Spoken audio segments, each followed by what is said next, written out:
안녕하세요. 공부하는 유선생의 유선생입니다.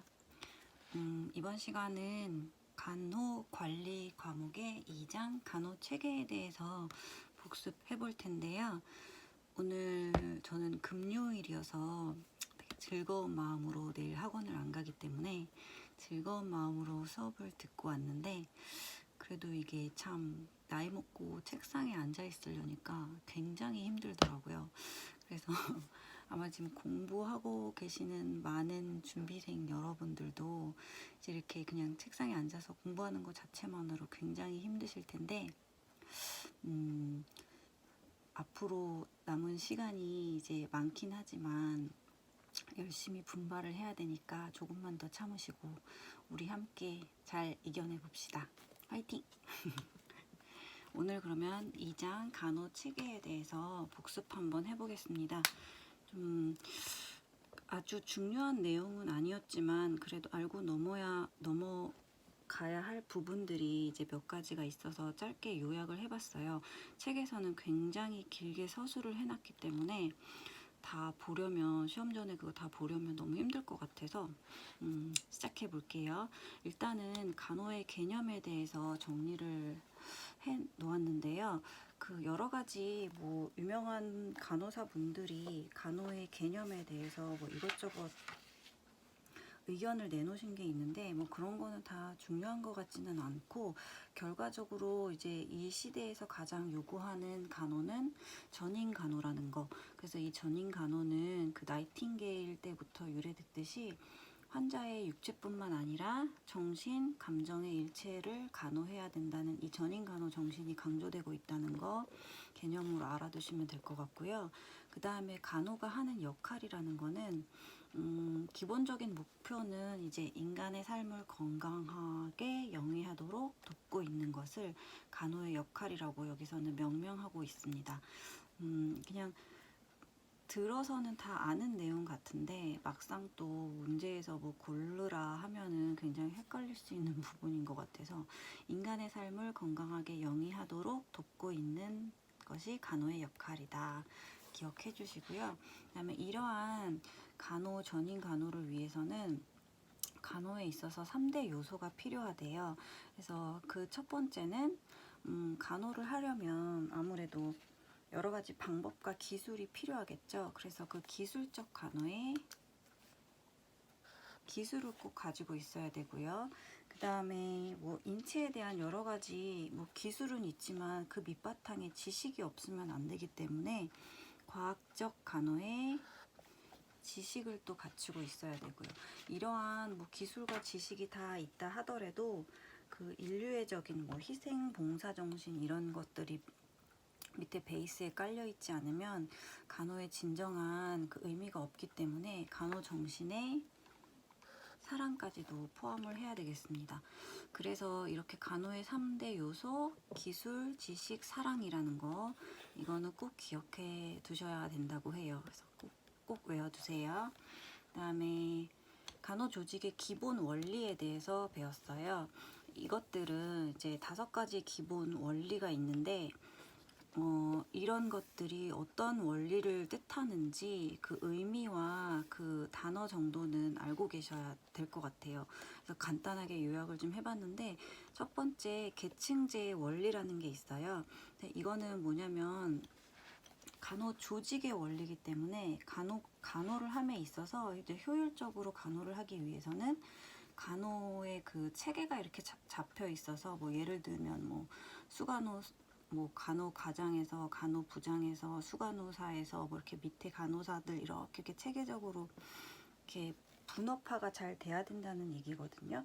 이제 그래서 그 조직 구조의 수직적인 계층 분화를 해놔야 이게 이제 그 관련된 업무 사항이 이제 배정이 잘 되고 일을 능률적으로 도달할 수 있게끔 이제 체계가 확립이 돼야 되기 때문에 그게 중요하다고 해요.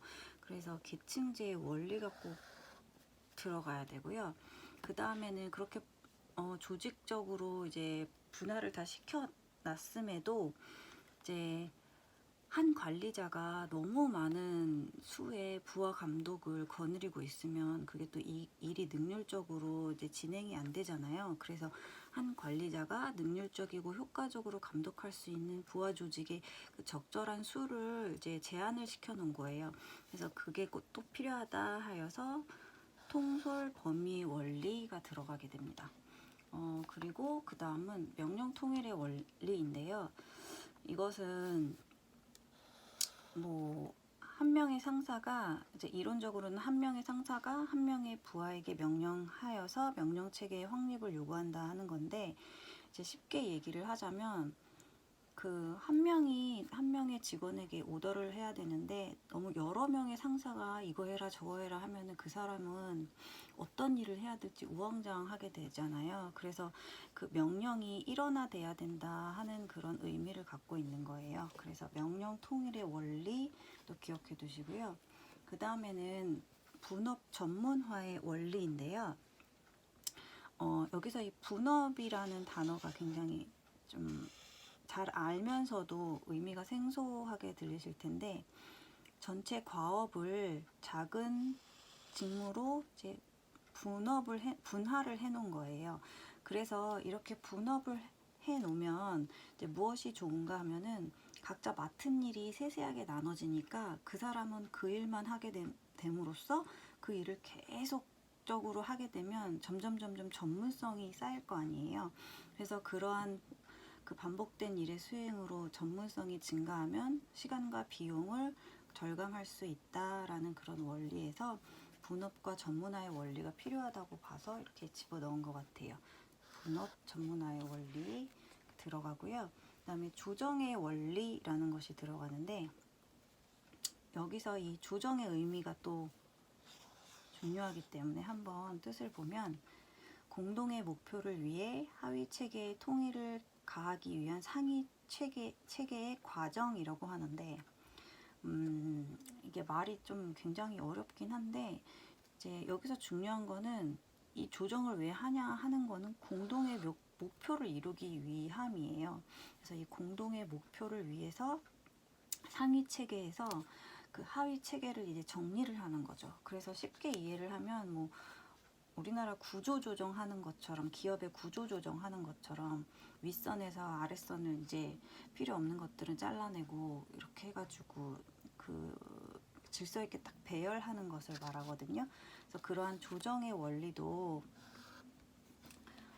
간호 조직에 있어서는 필요하다라고 해서 이렇게 5가지 원리를 외워두셔야 될 것 같아요.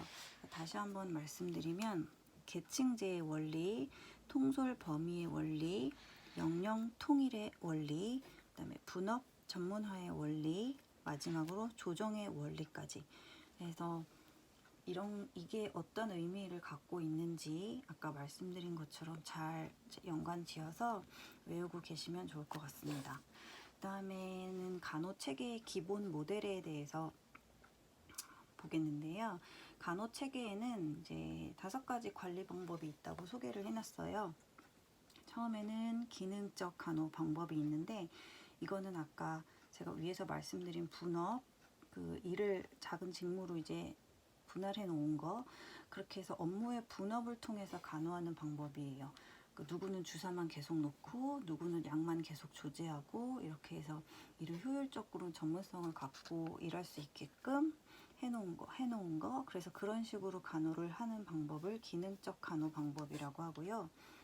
그 다음은 팀을 이뤄서 간호를 하는 거예요. 그래서 이제 그 팀에 의해서 이제 그 간호를 제공해 주는 건데, 이제 이러한 팀은 그 팀으로 간호를 할 때는 중요한 거는 아무래도 팀 간의 의사소통이 이제 잘 되어가지고 환자에게 이제 좀 더 정확하고 폭넓은 간호를 제공할 수 있도록 도와줘야 되는 거거든요. 그래서 팀 간의 서로의 의사소통이 굉장히 중요하다는 거, 팀 간호에서는 그게 되게 중요하고요. 그 다음은 전담적 간호 방법이 있는데, 이거는 뭐 24시간 내내 한 간호사가 그 환자를 전담해서 돌보는 방법, 그런 걸 말하는 것 같아요. 그 다음에 사례 관리 방법은 그 대상자 환자하고 그 가족에게 맞는 뭐 비용이나 적절한 질에 맞는 거를 이제 찾아가지고 간호를 제공하는 그러한 관리 방법이고요. 그다음에 하나는 독자적 관리 방법. 이거는 이제 뭐 어떤 분이 만약에 뭐 여행을 가신다 그러면 이제 그 환자분이 여행을 가실 때 그 환자를 위해 전담적으로 그 전문 수행 간호사가 붙어서 이제 따로 이제 돌보는 그러한 방법을 말하는 거라고 합니다. 그래서 이거는 뭐 간호 체계의 기본 모델은 그렇게 중요한 내용은 아니었던 것 같고요. 저희가 오늘 배운 간호 체계에서의 가장 중요한 내용은 간호의 3대 요소, 기술, 지식, 사랑이라는 걸 알고 계셔야 될 것 같고, 간호 조직의 기본 원리가 이렇게 5가지가 있다는 거. 그리고 여기서 보너스로 한 가지 더 알고 계셔야 할 거가 있는데, 이제 이거는 이 내용과는 상관은 없는데 시험에 이제 나온다고 해서 제가 정리를 하다가 생각이 난 건데, 저번 시간에 말씀을 안 드려가지고 국제 간호사의 날이라고 나이팅게일에 관한 수업을 했을 때 이제 말씀을 드렸어야 되는 건데, 국제 간호사의 날이라고 이 나이팅게일의 탄생일에 맞춰가지고 매년 5월 12일이라고 합니다. 아무래도 간호에 관련된 과목이고 하다 보니까 간호사의 날 정도는 몇 월 며칠인지 알고 계셔야 될 것 같아요. 그래서 저번 시간에 말씀 못 드린 거 다시 한번 포인트로 짚고 넘어가겠습니다. 오늘은 복습 여기까지 하고요. 금요일이어서 즐겁게 저는 공부했는데 모두들 다 즐거운 마음으로 공부하셔서 주말 잘 보내실 수 있도록 하시기 바랍니다. 감사합니다.